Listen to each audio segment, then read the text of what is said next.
আসসালামু আলাইকুম।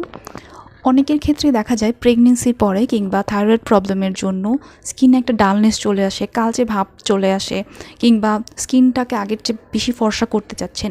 এই ধরনের প্রশ্ন সচরাচর পেয়ে থাকি যে আপু আমার স্কিনটা আরেকটু ফর্সা করতে চাচ্ছি, কি করব, কি খাবো?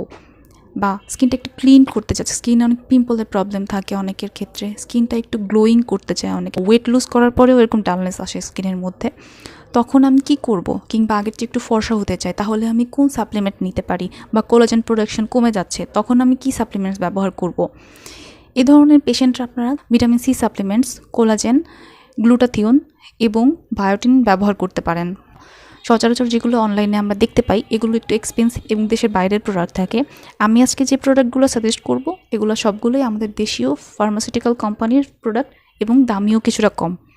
এগুলো আপনার হেয়ার, স্কিন এবং কোলাজেন প্রোডাকশনে খুব ভালো কাজ করবে। কিন্তু এগুলো ব্যবহার করার আগে অবশ্যই ল্যাব টেস্টগুলো করিয়ে নেবেন। সবচেয়ে বেশি ভালো হয় যদি আপনি কোনো প্র্যাকটিশনারের সাথে আলোচনা করে সাপ্লিমেন্টসগুলো প্রয়োজনীয় ডোজ অনুসারে নিতে পারেন।